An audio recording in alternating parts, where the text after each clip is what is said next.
192. Perkenalkan, nama saya Rizky Amelia, NIM 2023-117. Perkenalkan, saya Siti Nur Anissa dengan NPM 2023-10013. Apa keuntungan dan risiko bagi perusahaan teknologi XYZ dalam menerbitkan obligasi internasional dibandingkan dengan menggunakan sumber pembiayaan domestik?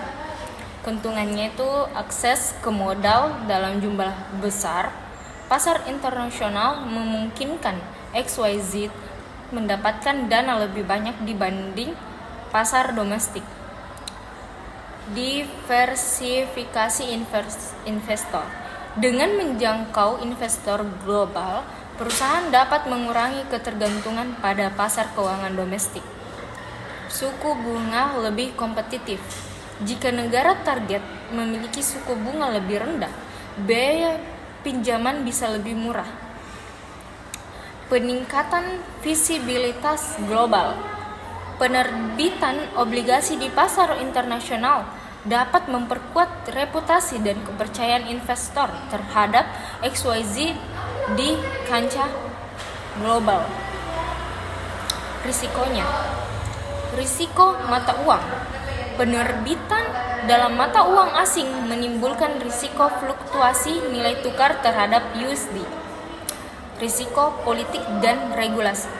Negara-negara Asia Tenggara memiliki kebijakan dan stabilitas yang berbeda, bisa mempengaruhi pasar obligasi. Risiko likuiditas.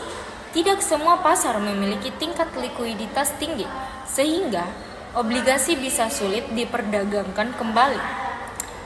Biaya kepatuhan. Proses regulasi di pasar asing bisa lebih kompleks dan mahal. Bagaimana analisis risiko mata uang dilakukan oleh perusahaan dalam konteks penerbitan obligasi internasional? Identifikasi ekspor mata uang (ECX) harus mengetahui berapa banyak kewajiban dan pendapat dalam masing-masing mata uang Asia Tenggara. Hedging, lindungi nilai. Perusahaan bisa menggunakan kontrak forwards, floater, atau swap mata uang untuk melindungi nilai tukar. Natural hedging, menggunakan pendapat dari negara yang sama untuk membayar kewajiban dalam mata uang yang sama. Stress testing, melakukan simulasi skenario ekstrim untuk melihat dampak fluktuasi nilai tukar terhadap arus kas perusahaan. Pemantauan rutin, mengikuti tren nilai tukar dan kebijakan moneter negara target secara berkala. Itu ada bagaimana peluang ekspansi ke pasar Asia Tenggara dapat meningkatkan nilai perusahaan. Yaitu pertumbuhan pasar Asia Tenggara merupakan kawasan dengan pertumbuhan ekonomi dan populasi digital yang besar.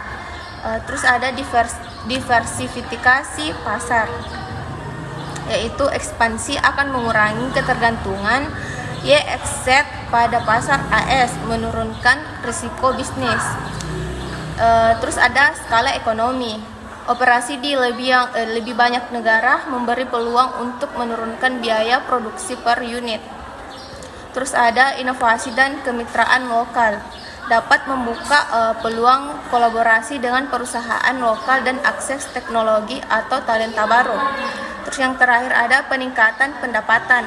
Masuknya ke pasar baru berarti peluang penjualan dan profitabilitas yang lebih besar, yang berpotensi meningkatkan valuasi perusahaan.